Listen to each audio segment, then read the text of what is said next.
What's up, all you fishing fools? Jim Walsh coming to you live from Walsh Hall Custom Bait Studios. So today I'm going to talk a little bit about some paint. I've had some people actually ask me about these candy paints. Can't see this real good because I got some paint on the outside of it, but this is the Candy O2 by Auto Air. It's a candy color. This particular color is deep purple. And one thing about these candies is they're really, really thin. They're almost like a ink. So in order to use them, you have to mix them with a balancing clear. And I use this 430 balancing clear by Createx. And I usually add them like a 1-to-1 ratio. So say if I'm using 10 drops of the candy, then I'm gonna use 10 drops of the balancing clear.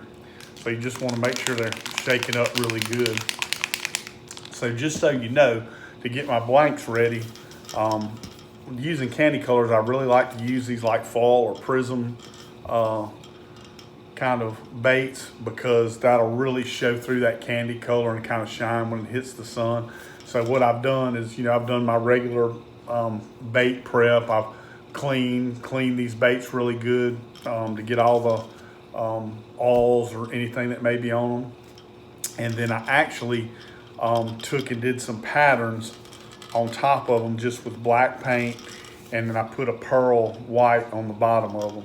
I'm going to leave the pearl white on the bottom, but these will be covered up. The tops and the sides will be covered up with the candy paint, and depending on how light or dark that you do your coats of candy paint, the detail that you put under them should show up. And I've already blackened the eyes out on these, but it probably really shouldn't matter because it's a purple, dark purple. I usually wear a respirator when I'm just in here painting by myself, and when I do videos, I'll typically won't wear a respirator so I can talk to you. But because of the makeup of these candy paint and this balancing clear, I would definitely recommend wearing a respirator. And when I go to spraying, I'll wear a respirator. So I'm just shaking these up really good. Let me put a pair of gloves on.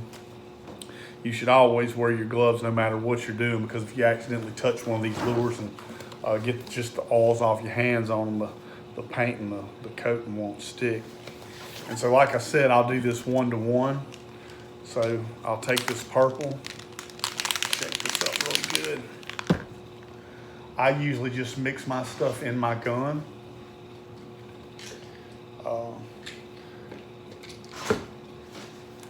So I'll take this, and I mean, you can do it any way you want to do it, but this is the way I do it. And I'll probably, I'm gonna probably do 10 drops. That's 1, 2, 3, 4, 5, 6, 7, 8, 9, 10, 11. Let's do 12. So that's 12 drops. And then I'll take the same amount of this balancing clear and put in there. 2, 3, 4, 5, 6, 7, 8, 9, 10. And a lot of people don't even measure it. They just kind of dump some in there, but I'm pretty precise with all my stuff.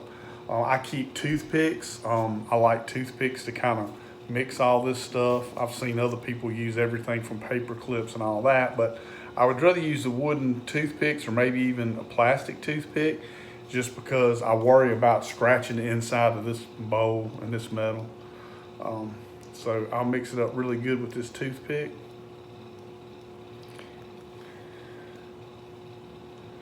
You want to make sure this is mixed really, really well.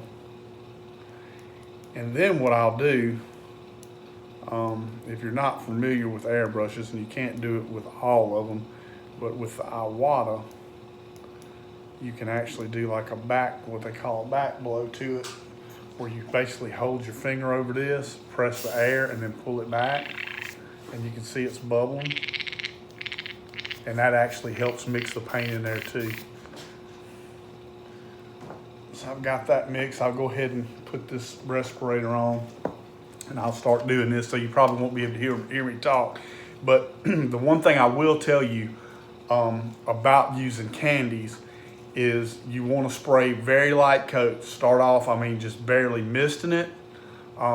Give that, a few seconds to dry. Sometimes you'll even see me hit it with the hair dryer to dry it, and then you just keep building your coats. Now, mind you, the more coats you put on there, the darker it's going to be. So if you want a lighter color, then you'll only put a few coats on there. If you want it really dark, then you'll start putting, just layering them on there and putting darker coats on there. It'll darken as you go. You put more coats, I should say. Then when I start getting to the last few coats, I'll do what they call, I'll put it on wet. So instead of just a light mist, I'll really put it on there to where it looks wet. That way it'll kind of dry like that. It'll be kind of wet looking. Now you have to be careful doing that, because if you put too much on there and get it too wet, then it's going to start dripping and it's going to cause problems. All right. So you always want to test spray. You got this on there. You want to just kind of test spray it on your paper here.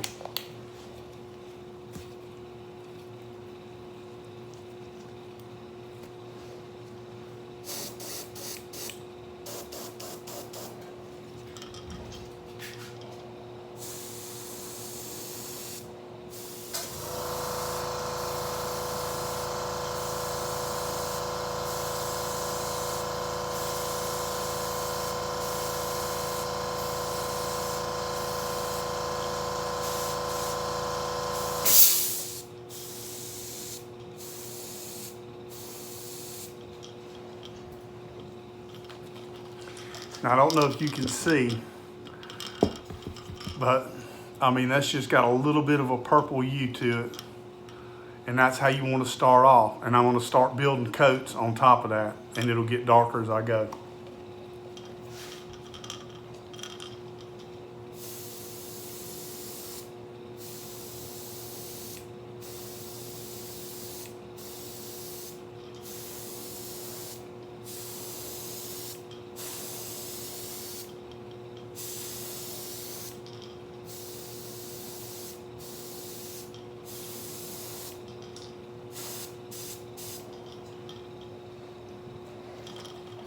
So you can see it's just getting darker the more I add. And if you look, when the light hits it just right, you can still pretty much see that pattern underneath it, and that's what you're looking for.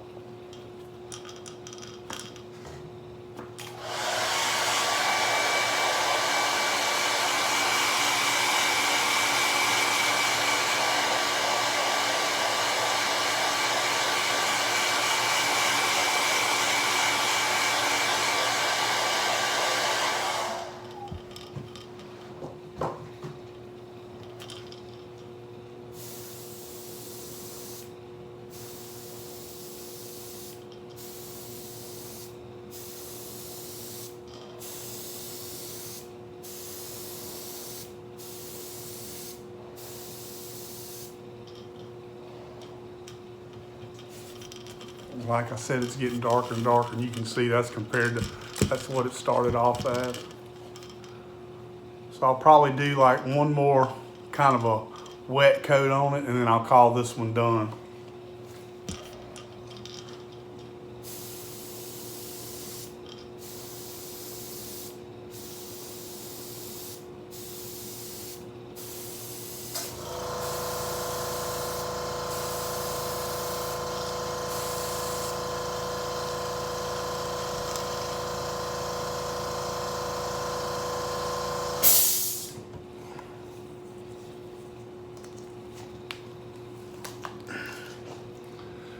So that's pretty much it for this bait. And you can see when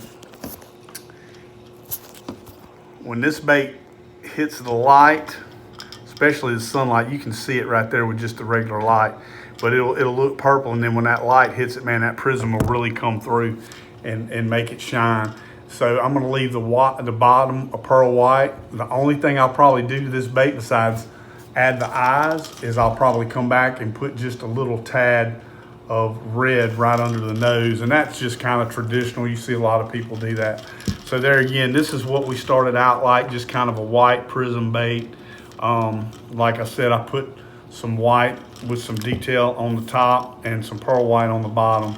I don't know if you can really see it on here because it's so dark in here, but when the sun and the lights hit it, you can absolutely see that pattern coming through there. But these are really cool baits. Like I said, especially when the sun hits it and that prism comes out.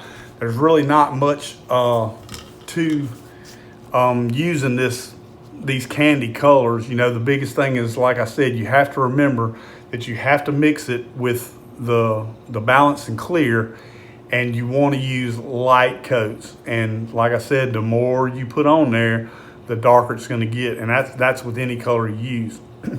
The other thing I will say about these clears is they have an issue with bleeding, like bleeding through to other paints.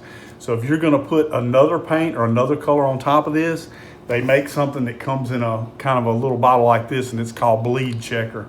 And what that does is once you put that on there, it kind of seals that paint and it'll keep it from bleeding through anything.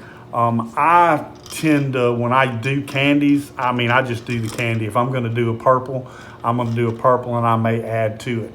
That's why with my black and my detail, since these candies are pretty much clear, well, I don't want to say clear, but transparent, and you can see stuff through them, I kind of like to add my detail underneath them. And true enough, when you're looking at it back here, you're like, oh man, that's just kind of a purple bait.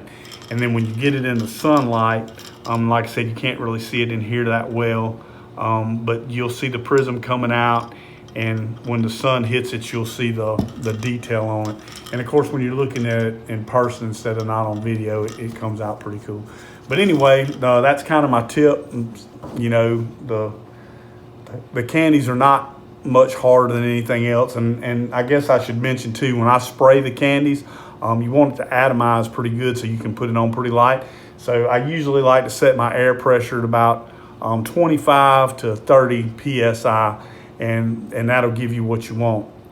And I would suggest that if you don't use candies that much and you have them sitting around and then you decide to use them, it's sometimes not a bad idea to run them through a little filter or something before you put them in your brush. And I'm talking, maybe just like some thin cheesecloth or something like that, because sometimes it's this thin stuff, because it's really thin. It's almost like an ink. It's more like an ink than it is a paint.